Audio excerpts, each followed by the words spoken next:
여러분 안녕하십니까? 박상규입니다. 정부가 오는 2028년까지 국가 재정 운용을 이렇게 하겠다. 이 계획을 공식 발표했습니다. 허리띠를 졸라매면서도 꼭 할 일은 하겠고 살림살이는 더 효율적으로 운영해 나가겠다는 내용인데요. 자세히 짚어드리겠습니다. 2003년 기준으로 묶여있던 청탁금지법의 1인당 식사비 한도가 3만 원에서 5만 원으로 상향됐습니다. 외식업계는 일제히 환영했고 농수축산물 업계는 다소 아쉽다고 했습니다. 김정은이 러시아에서 들여온 것으로 추정되는 자폭 무인기의 성능 시험을 직접 챙겼습니다. 왜 이 시점에 이런 장면을 대대적으로 공개했는지 그 속내를 집중 분석하겠습니다. 먼저 최진영 TV 대표, 임종윤 시사평론가와 함께하겠습니다. 어서 오십시오. 네, 반갑습니다. 안녕하십니까.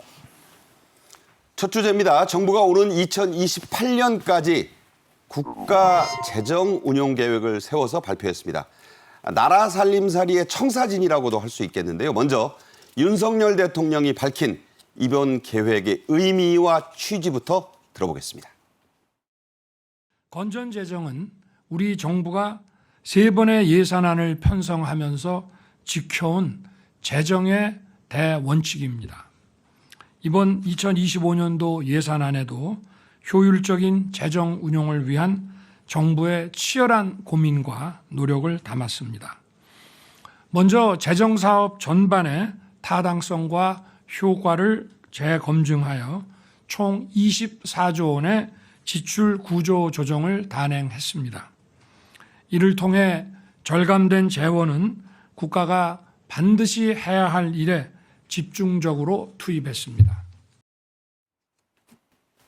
네, 들으신 대로 이 국가재정 운용 계획의 뼈대, 제가 3가지로 요약을 해봤어요. 첫째, 건전재정, 그리고 핵심 지출, 그리고 효율 운영인데요. 모두 4글자로 좀 해봤습니다.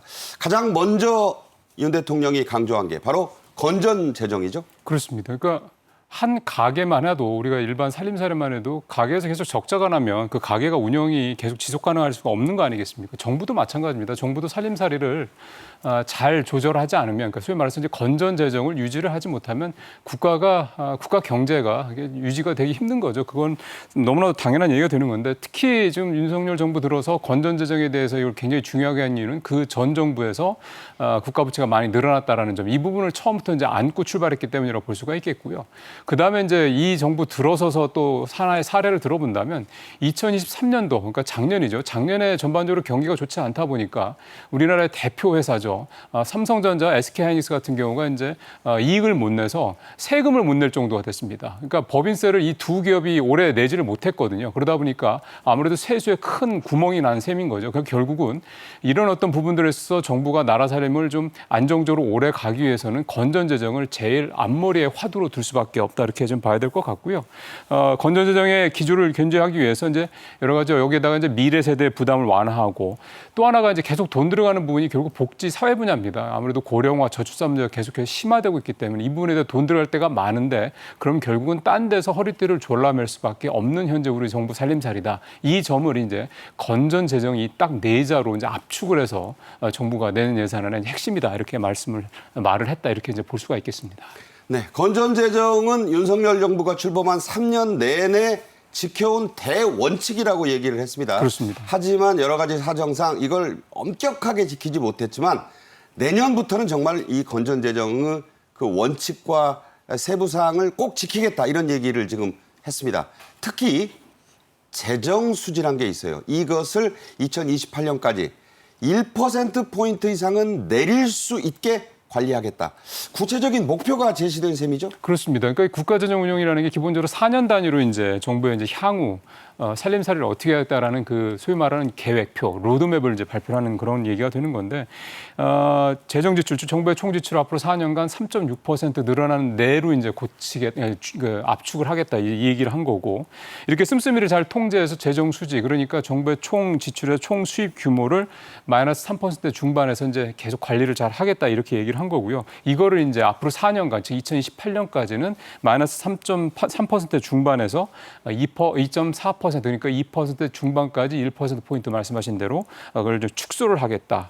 계속해서 이제 적자 규모를 줄여 나감을 통해서 이제 윤석열 정부의 이제 초창기 때 이제 공약이기도 하죠. 이 건전 재정을 결국 완성하겠다라는 점을 이제 윤 대통령이 이제 강조했다 이렇게 볼 수가 있는 거고요.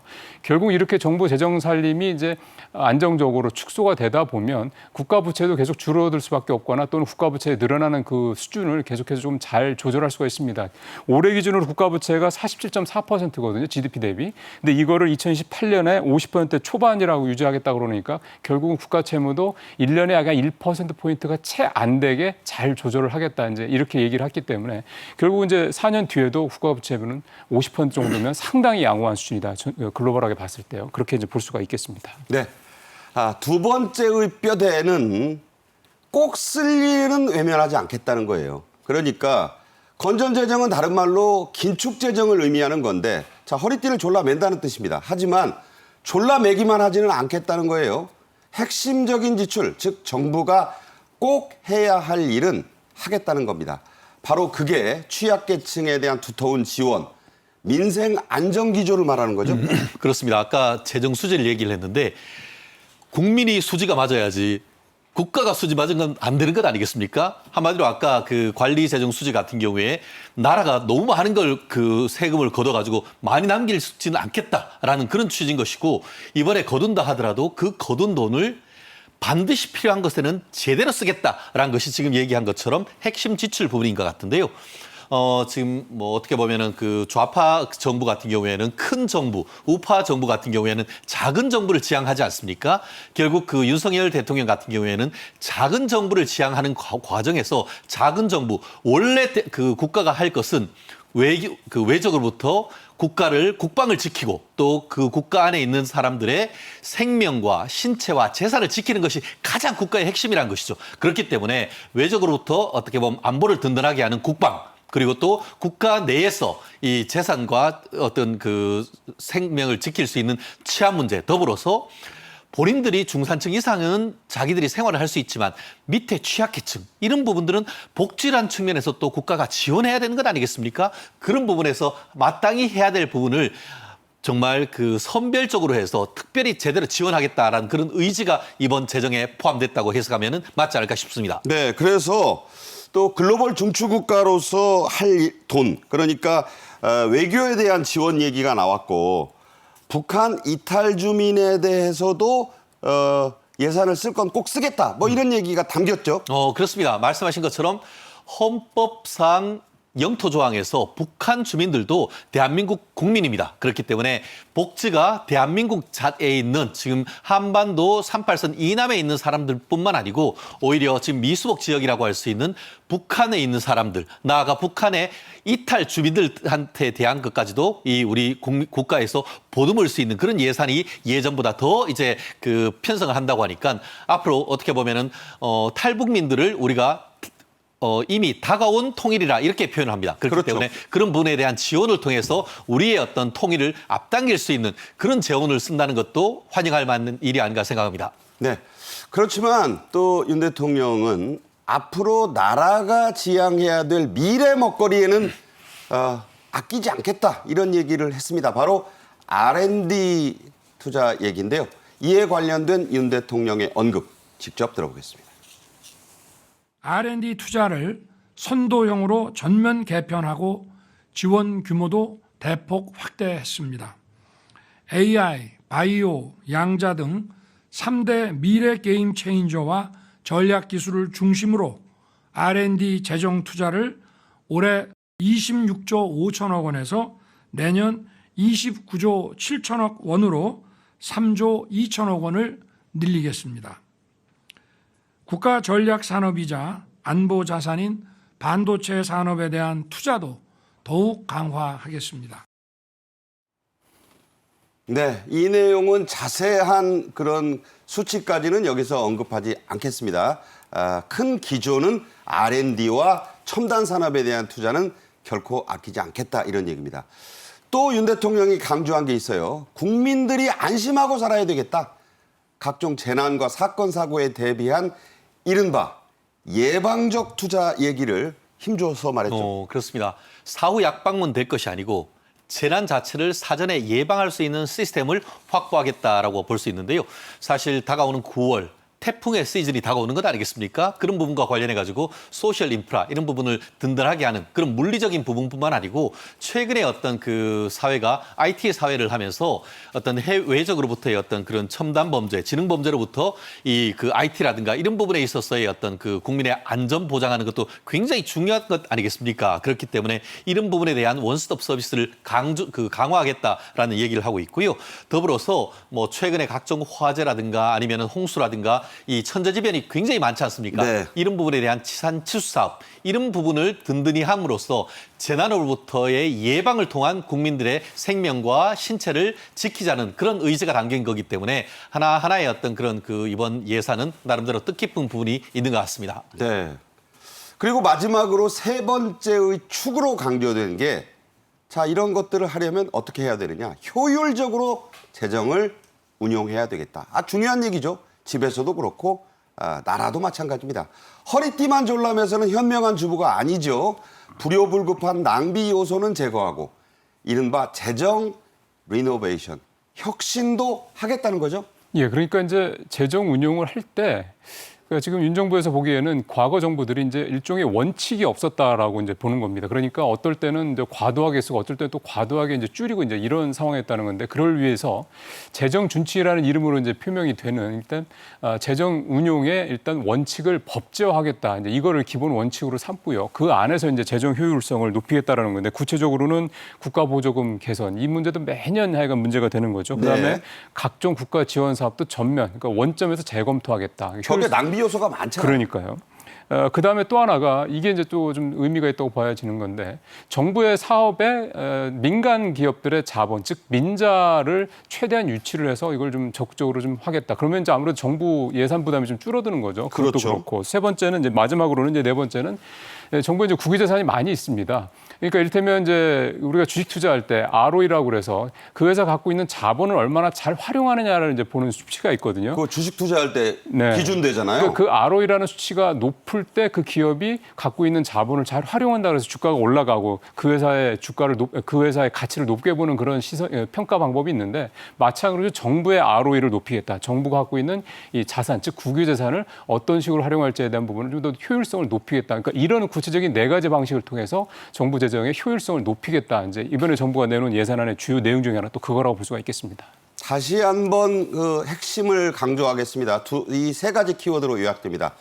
건전, 핵심, 효율 이것만 기억하시면 되겠습니다. 자, 이런 3대 기조가 있고요.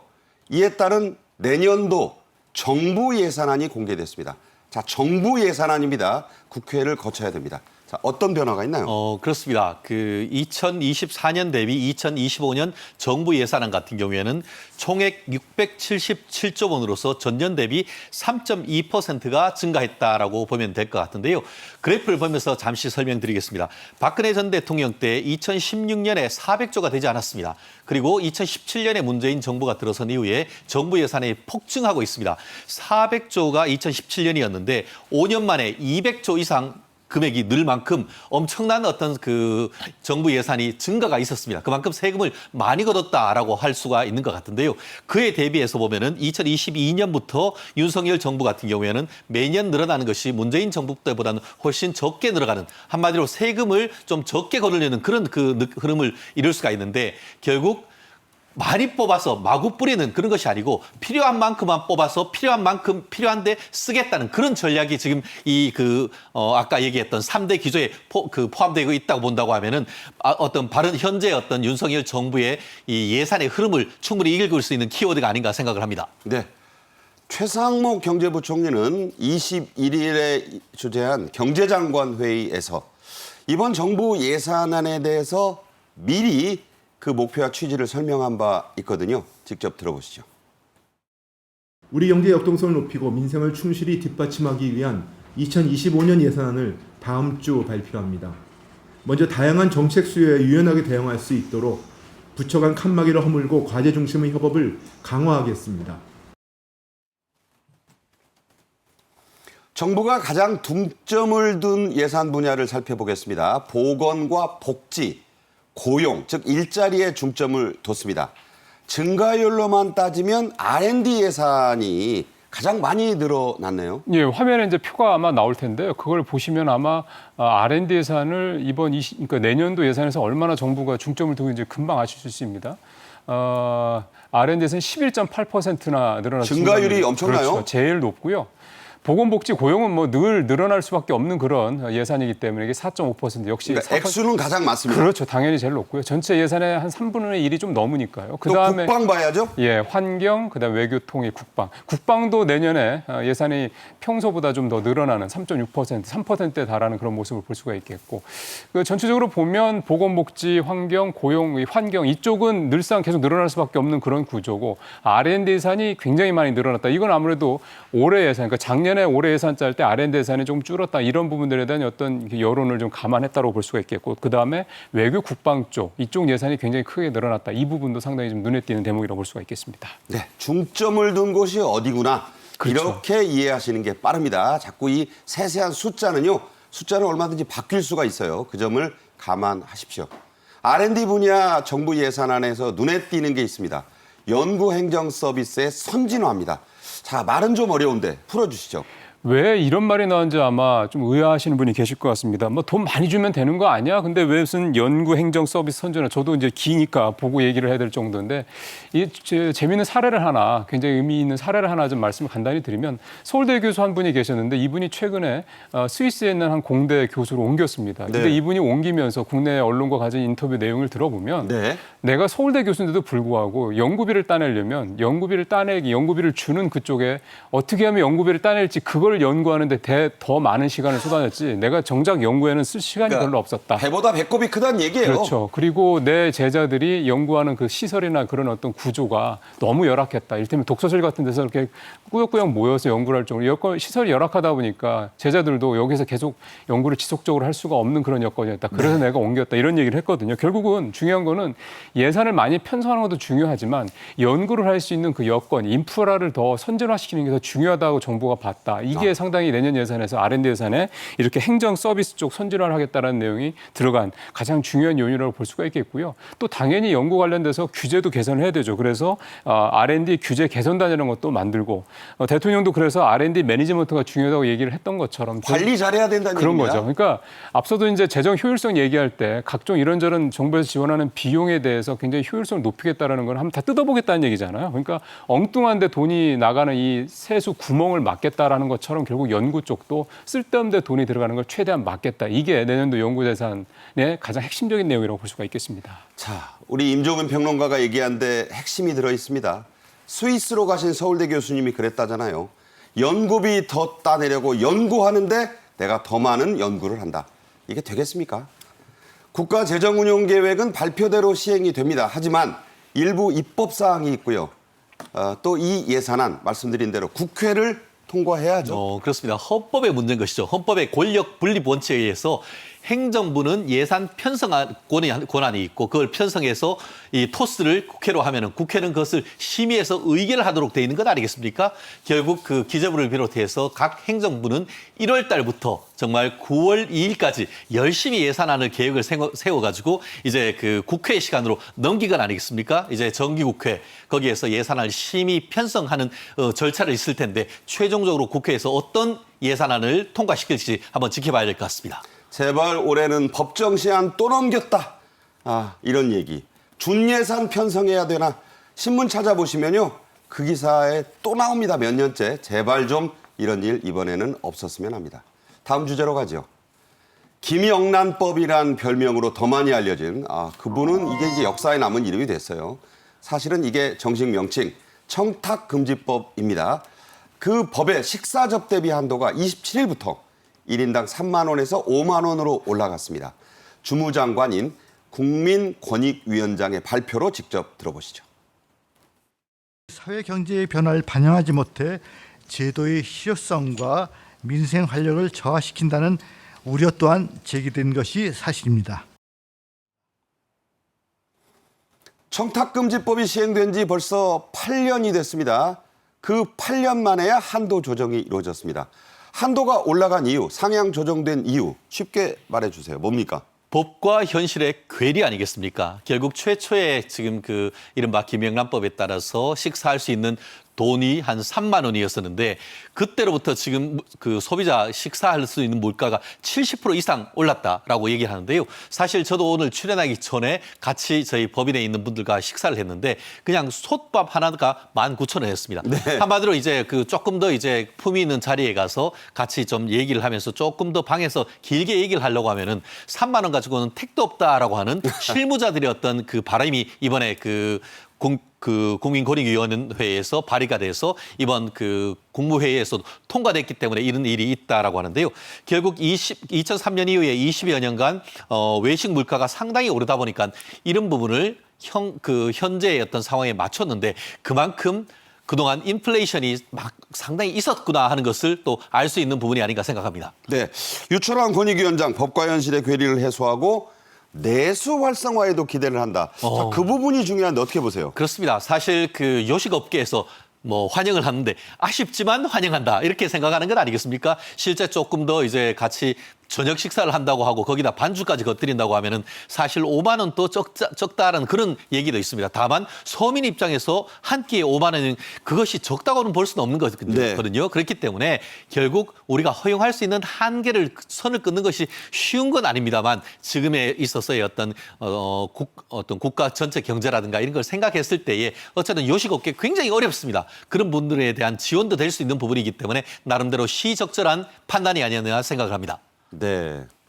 자, 원재료는 이미 올랐고 계속 올라갑니다. 인건비 또 계속 오르고 있죠.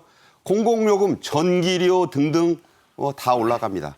임대료도 오릅니다. 그래서 휴업과 폐업이 속출하는 게 바로 외식업계인데 외식업계 이번 조치 크게 반기고 있죠? 오랫동안 사실 기다렸던 내용인 거죠. 일단 3만 원에서 5만 원 올랐다. 물론 이제 한 10만 원 정도까지 올랐으면 좋았겠다 이렇게 얘기 나오는 부분들도 있긴 합니다만 일단은 결국은 뭐 거기까지 이제 가야 되지 않겠냐 그런 얘기들이 그래서 좀 나오는 것 같고 말씀하신 대로 내수가 부진한 가장 큰 이유 고물가 이제 고금리 이 여파가 이제 벌써 한 3, 4년째 계속 되다 보니까 불가피한 상황이 좀 벌어지고 있는 그런 거고요. 무엇보다 이제 중요한 거는 이게 이제 내수 활성화에 이제 얼마나 도움이 될 거냐라는 부분일 거고요. 그 내수 활성화에 도움이 되려고 하는 부분은 물론 전체적으로 금리도 좀 내려가고 뭐 물가도 좀 떨어지고 해야 되긴 할 텐데 일단 미국이 9월 달에 금리를 내릴 것으로 현재 거의 확실시 되다 보니까 우리도 네. 결국은 한국은행이 한 10월 정도에는 금리를 내릴 것이다 이런 얘기가 나오고 있고요. 전반적으로 금리가 좀 떨어지게 되면 이 내수 부진에 대한 부분들 그 원인이었던 고물가, 고금리 상황도 조금은 덜어질 것으로 생각이 됩니다. 거기에다가 이제 이런 식으로 정책적으로 좀 외식업자들, 자영업자들을 조금 뒷받침을 해준다 그러면 지금보다는 조금 한숨을 좀 돌릴 수 있지 않을까 그런 기대감도 가져볼 것 같고요. 그래서 아무래도 이번에 크게 좀 환영을 하는 것 같습니다. 5만 원을 넘지 않는 신김영란법 메뉴. 뭐 이게 신조어를 누가 만드는 거예요. 자, 이런 게 나올 거라는 건 외식업계는 그런 걸 지금 미리 준비해서 이제 그런 메뉴가 등장할 거라는데 어떻게 보십니까? 나와야죠. 왜냐하면 이게 이를테면 제도적으로 나라에서 또는 뭐 어디서 해주길만 바라가지고는 절대 이게 내수 부진의 문제를 극복할 수가 없습니다. 기본적으로 이제 금리가 앞서 말씀대로 내려가는 상황이 된다고 하니까 이때는 외식업자분들, 자영업자분들도 이 상황에서 어떻게 하면 최대한 손님들을 많이 끌 수 있는 그런 아주 좀 핫한 그런 메뉴들을 개발하는 그런 노력도 당연히 함께 따라줘야 될 거라고 생각합니다. 네, 현행 법규를 보자면요. 농수축산물을 선물할 때 상한액을 평시에는 15만 원, 설날, 추석 등 명절 기간에는 30만 원으로 못 받고 있습니다. 자, 이게 뭐 높다 낮다, 뭐 고쳐야 한다 말들은 지금도 분분합니다. 추석 연휴를 눈앞에 둔 농축수산물 업계 이번 조치에 다소 아쉬움을 표하고 있다고요? 예, 사실은 작년에 8월에 작년에도 추석 전이었죠. 15만 원을 좀 한번 올렸죠.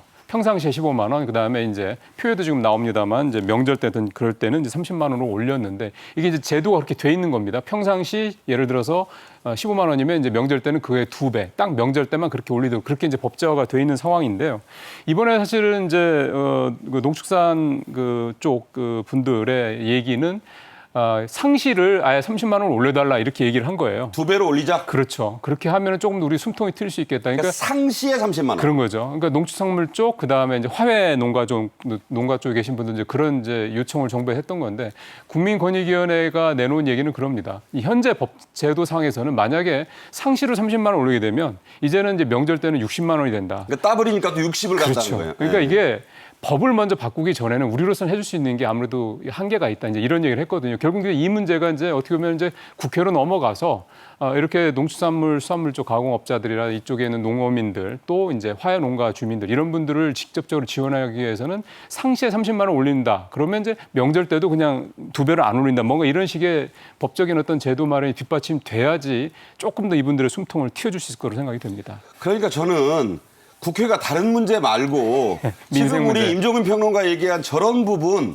민생 현실과 민생 예. 추석 연휴 앞두고 저 상한을 얼마로 하는 게 좋아요? 이런 걸 가지고 좀 논의해야지 생중계니 뭐 이런 거 가지고 자꾸 얘기하는 거 보면 참 괴리가 있는 거죠. 네. 아까 우리 최 변호사 말씀하신 문제가 좀 있어요. 예. 네. 자, 권익위원회는 공직자가 받을 수 있는 선물액의 한도를 높이는 방안도 계속해서 검토하겠다. 그런 입장이네요. 그렇습니다. 지금 그 유철한 국민권익위원장 같은 경우에는 김영란법 자체가 대한민국의 청렴도를 높이는 데 상당히 기여했는 것은 인정한다라고 얘기를 하면서도 현실에 맞는 한마디로 국가를 투명하게 하고 대신에 그와 맞받쳐서 윈윈 전략으로서 이 경제 특히 요식업계라든가 아니면 농수산업계의 어떤 활성화 이런 부분을 두 마리 토끼를 잡을 수 있는 방법을 지금으로서는 앞으로 계속 고민을 하겠다는데 다만 지금 당장은 법을 개정하지 않으면 이걸 조정하기가 쉽지 않다라고 하면서 네. 이 부분은 현재 계속 현황에 있는 필드의 의견을 듣고 있는 그런 상태가 있는 것 같습니다. 네. 자, 이번 추석에는 좀 어려울 것 같고요. 이제 추석 지나면 또 설입니다. 그때까지는 좀 합리적인 법이 현실을 자꾸 못 따라가서야 되겠습니까? 여러 가지로 좀 고려를 하셔야 될 것 같습니다. 지금까지 임종윤 시사평론가와 말씀했고요. 여기서 인사드립니다. 고맙습니다. 네. 자, 다음 주제로 갑니다.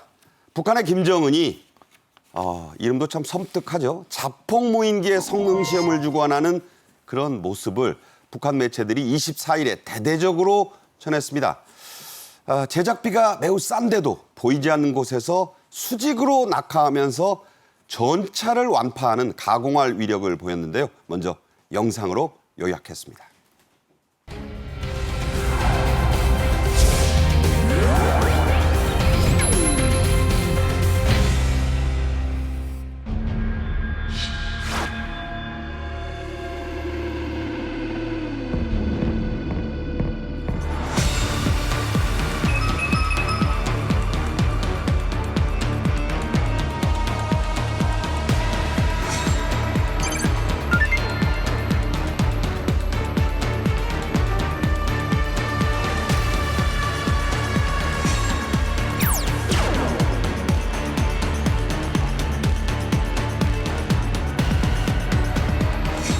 군수노동계급의 충성의 선물 600mm 초대형 방사포 증정식이 성대히 진행됐습니다.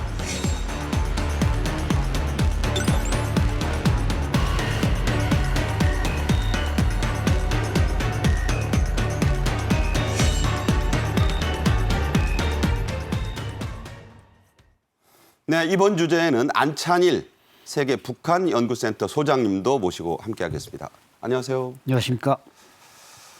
김정은이 보신 대로 자폭무인기 성능 시험을 이른바 현지 지도한 뒤에 하루빨리 일선인민구대 배치하라고 이렇게 지시했다고요? 네, 그렇습니다. 이 자폭 무인기를 당장 배치하라. 이건 그만큼 지금 러시아 우크라이나 전쟁에서도 이 핫한 무기가 지금 드론 무기 아니겠습니까? 그러니까 북한도 뭔가 이걸 이제 빨리 생산해서 현지 배치하라는데 문제는 과연 북한이 뭐 당장 전쟁을 하겠다는 건지 아니면 러시아에 수출하겠다는 건지 그 의도를 우리가 좀 더 파악해 봐야 되겠습니다만 일단 군 통수권자인 김정은이 직접 신형 무기 개발 실험장에 나타났다. 그 자체가 이 자폭 무인 드론기의 그 비중이 높다는 것입니다. 네, 전투 적용 시험의 강도를 더 높여서 하루 빨리 일선 인민군부대에 배치하라. 굳이 이게 말이죠. 네.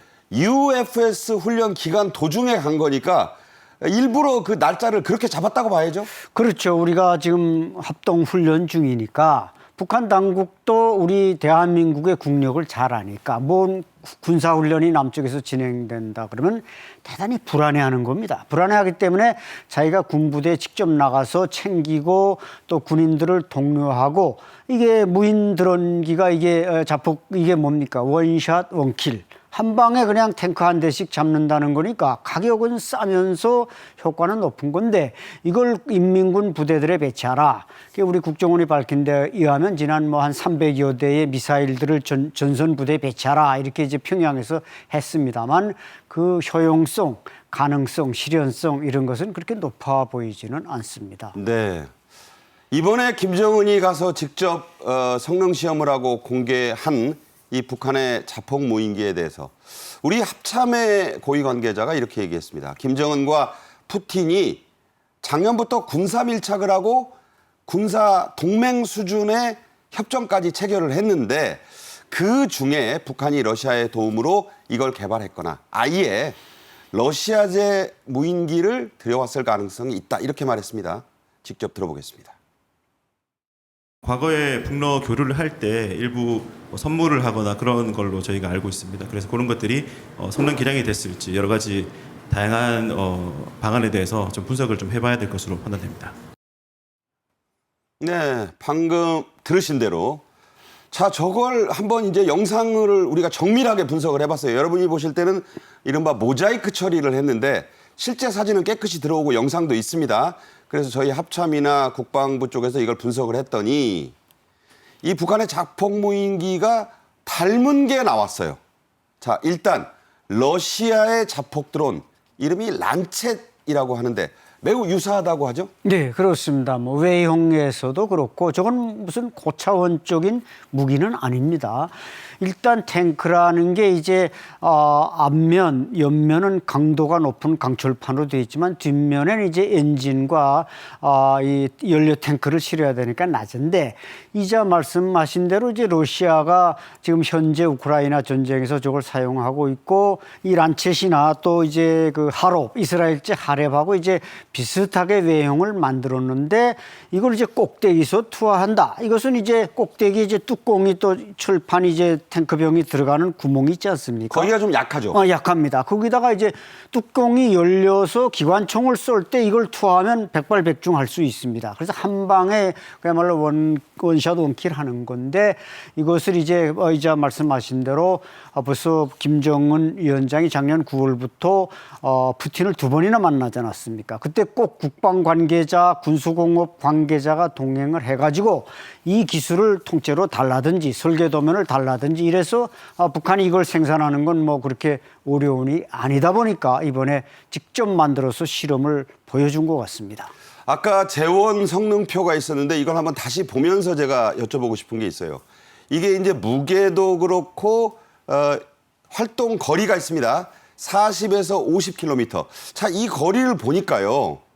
개성쯤에서 이걸 조종을 해서 만약에 저걸 우리 쪽으로 보내면 네. 감쪽같이 휴전선을 넘을 수 있다는 계산이 나오네요. 맞습니다. 개성에서 서울까지는 약 70km입니다. 그런데 40km면 우리 전선 부대의 기갑 무력도를 타격할 수 있다. 이렇게 이제 계산을 한 것 같습니다. 근데 우리는 이제 바로 또 전선의 파주 쪽에 우리가 최근 몇 달 전에 선언한 그 드론 사령부가 있습니다. 근데 북한은 아직 드론 사령부를 만들지는 못했고 네. 그쪽은 이제 뭔가 사령부를 만드는 데 대한 깊이 기피증이 있어가지고 아하. 소위 사령관은 김정은 하나다 이래가지고 절대 다른 병종 군종의 사령부를 못 만듭니다. 근데 사령관을 그렇게 많이 하면 저 두뇌가 좀 복잡하지 않을까요? 글쎄요. 그래서 그런지 사령부 조직 기피증이 있고 우리는 드론 사령부, 통신 사령부, 뭐 위생 사령부, 사령부가 많은데 북한은 안 만들고 오직 김정은만이 사령관이라고 하지만 이것은 현대 전쟁에서는 대단히 그 좀 취약한 면이 있습니다. 네. 자, 북한 매체들이 공개한 영상, 특히 사진을 저희가 한번 보면요. 이 북한의 자폭 무인기가 우리의 마치 K2 흑표 전차 같이 생긴 목표물 아주 비슷하게 만들었습니다. 그 목표물의 뚜껑 부분으로 수직 낙하해서 완전히 파괴시키는 그런 장면이 나옵니다. 자, 일부러 연출한 장면이라고 봐야겠죠? 그렇죠. 북한에서 군사훈련을 할 때 보면은 항상 뒤에 청와대 사진을 걸어놓고 경우에 따라서 예전 같은 경우에는 김관진 전 국방부 장관 얼굴에다가 사격을 하는 그런 것을 할 만큼 어떻게 보면 대한민국에 대한 적개심을 이렇게 보여주고 실질적인 것을 시뮬레이션을 통해서 극대화하려고 하는 그런 전략을 볼 수가 있는 것 같은데요. 실제로 지금 제가 알기로 그 흑표 전차는 100억이 넘는 것으로 알고 있습니다. 그런데 제가 확인해 봤더니만 이 란쳇 같은 경우에는 한 대에 3만 불. 우리나라 돈으로 4천만 원 정도밖에 안 될 그냥 것이죠. 중형 승용차 한 대 값이에요. 그렇죠. 결국은 이른바 비대칭 전력으로서 최소 비용으로서 최대의 효과를 나타내겠다라고 하는 그런 북한 당국의 전략적인 어떤 그 대응인 것 같은데요. 이 부분에 대한 우리 국방연구소를 비롯한 국방부 당국의 대응이 필요한 시점인가 아닌가 생각합니다. 네. 보신 대로 왜 K2 흑표 전차처럼 생긴 목표물을 골랐겠느냐. 그리고 아까 안 소장이 말씀하신 대로 뚜껑 부분으로 90도 수직 낙하를 해서 거기를 완전히 부신다. 자, 이게 메시지가 있는 거예요. 그렇죠? 그렇죠. 이건 뭐 자신들이 왜 이걸 만들었느냐. 우리는 당신네 흑표 전차를 초토화시킬 수 있다. 또 얼마 전에 우리 대한민국이 아파치 헬기를 또 들여오기로 하지 않았습니까? 이 아파치 헬기야말로 북한의 탱크들을 초전박살내는 이 킬러입니다. 그렇기 때문에 북한으로서도 뭔가 대한민국의 현대화, 국방 현대화를 따라갈 수는 없지만 우리도 재래식 무기로 대응하겠다. 이런 논리입니다. 네. 북한은 작년 7월에 열렸던 소위 전승절 열병식 때도 무인기들을 공개했었습니다. 그때는 미국의 그 유명한 글로벌 호크나 리퍼의 겉모습만 본뜬 것이었다는 소문이 자자했는데 그 뒤에 이제 러시아제를 들여와서 개량을 했다. 이런 이제 그 프로세스가 가능한 거네요. 네, 그렇습니다. 아니 아니라 지난해 7.27 북한이 소위 전승기념일에 글로벌 호크나 또 MQ-9 리퍼와 같은 무인 드론 공격기를 공개했는데 저 때만 해도 우리가 과연 북한이 저걸 실전에 배치할 수 있느냐, 저런 기술이 있느냐, 미국 것을 뭐 그대로 모양은 카피했습니다만 내부의 기술이 들어왔는가에 대한 회의를 가졌습니다만은 이번에 이 탱크를 흑표 전차 저거예요. 생긴 건 글로벌 호크처럼 정말 생겼습니다. 네, 근데 저 똑같이 속이 뭐 없는 거라는 말도 있었고. 그렇죠. 저게 보통 미국의 그 MQ-9이나 글로벌 호크가 6, 7톤이 나가는 큰 무인 드론기입니다. 감쪽같이 생겼어요. 보기에는. 예, 깜짝같이 외형은 카피를 했는데 실제로 저게 탑재할 수 있는 미사일이나 유도 장치들이 미국 기술을 따라간다는 건 저건 도저히 불가능한 일이기 때문에 하나의 선전형, 과시형이었다. 이렇게 평가할 수밖에 없습니다. 왜냐하면 저게 진짜였으면 평양상공이든 어디든 띄워서 돌리는 걸 보여줬어야 되는 거 아닙니까? 그렇죠. 띄우지는 못하고 그냥 이 말하자면 적재해가지고 트럭에 적재해서 나가는 것만 보여준다는 건 이건 일종의 영상 효과 이상도 이하도 아닌다. 그렇게 평가해야 되는 겁니다. 네. 그런데 이번에는 직접 그 떨어지는 란쳇형 그 자폭 무인기를 공개했다는 건 북러 밀착, 러북 밀착으로 설명이 가능합니다. 북한이 이번에 공개한 자폭 무인기가 말씀드린 대로 러시아제 란쳇 개량형이라면 무인기는 휴전선 가까이, 군사무계선 가까이에서만 조작할 수 있는 건 아니에요. 자, 우리 군은 그렇다면 어떻게 이 대비하고 있는지 한번 살펴주시죠. 받고 더블로. 북한에서 그렇게 했다고 하면 우리는 그것보다 장거리, 중거리, 단거리 어떤 그 무인 드론을 훨씬 더 촘촘하게 지금 개발해서 또 현역 배치를 하고 있고 더불어서 추가적으로 지금 구매할 계획을 가고 있다고 하는데요. 실제로 이미 그 대한민국 그 공군과 육해군 같은 경우에는 지난 1990년 이스라엘제 레이더 파괴 무인기인 하피를 지금 이미 도입해서 실전 배치를 하고 있다고 합니다. 근데 지금 말씀하신 것처럼 북한 같은 경우에도 이런 비슷한 것을 지금 그 러시아로부터 지금 도입하고 있다 보니까 한국에도 특수전사령부, 특전사라고 하죠. 특전사에서는 이미 그 이스라엘제 자폭 무인기 로템 L을 수입해가지고 현재화해가지고 지금 이미 도입해 있다고 합니다. 저거 좀 중동 하마스 전쟁 때 엄청 활약했죠. 네. 그렇습니다. 그리고 실제로 지금 최근에 러시아 우크라이나 전쟁이 바로 드론 전쟁에 그 서막을 열었다고 하지 않습니까? 그렇다 보니까 우리나라 같은 경우에도 이 드론 작전 사령부를 지금 그 육군에서 지금 운영을 하고 있습니다. 그렇기 때문에 북한에서 저렇게 한다 하더라도 이미 대한민국 육군은 그것보다 훨씬 더 빠른 시점에서 이와 같은 그 드론을 현역 배치화하고 있다라는 점에 있어가지고는 뭐 너무 걱정하지 않으셔도 될 것 같습니다. 네. 우크라이나 전쟁 또 중동 이 각종 분쟁에서 자폭 무인기 활용이 부쩍 늘었어요. 여러분 뭐 뉴스마다 나오는 그런 장면인데 이게 이제 앞으로 전쟁의 방향을 예시해 주는 거죠? 그렇습니다. 지금 뭐 북한으로서는 그걸 이제 일거일투족을 지금 관찰하고 있죠. 그래서 북한이 이번에 자폭 무인기를 이렇게 직접 그 실험하는 모습을 보여줬는데 저렇게 우리가 또 액면 그대로 그걸 받아들이면 안 됩니다. 왜 북한이 저런 실험을 해서 과시하느냐. 저기다가 일종의 이제 핵탄두를 탑재해 가지고 우리의 주요 시설에 떨궈서 말하자면 그 어떤 하나의 목표가 아니라 여러 시설과 중요 고점을 잿더미로 만들겠다 이런 메시지도 북한이 담고 있기 때문에 우리는 탱크 한 대, 북한의 드론이 탱크 한 대 잡는다 이렇게 단순 분석하지 말고 그 이상으로 좀 넓혀서 분석할 필요가 있습니다. 네. 김정은이 지금 저희가 앞서서 세 가지를 보여드렸는데 다시 한번 얘기를 하겠어요. 한미연합훈련 도중에 북한제 자폭 무인기의 위력을 과시하고 일선 배치를 빨리 하라고 서두르는 이유를 우리가 한번 짚어봐야겠죠? 네, 그렇습니다. 북한으로서는 상당히 우리 대한민국의 국력이나 한미연합 세력에 대해서 겁을 먹고 있습니다. 그렇기 때문에 우리의 군사훈련이 언제든 자신들의 체제를 전복할 수 있다. 이렇게 이제 두려움을 가지고 있는 것이죠. 그만큼 그 체제는 취약하다는 것입니다. 따라서 이번에 우리가 어떤 한미연합훈련을 통해서 여러 가지 F-35를 비롯해서 최첨단 무기들이 동원돼서 훈련을 하니까 북한으로서도 우리도 거기에 대응할 준비가 이 정도는 돼 있으니까. 그러니까 이게 외부에 보여주면 약간의 웃음거리가 되지만 북한 인민들이 보면은 우리도 소위 자위적 조치가 되어 있구나. 이런 이제 내부용 이런 것도 겸해서 북한이 저렇게 열심히 홍보하고 있다고 보면 될 것 같습니다. 네, 북한이 이런 자폭 무인기를 실전에 활용한다면 우리나라의 지형 또 상황에 맞게 맞춤형으로 할 것이란 관측이 전문가들 사이에서 나오고 있습니다.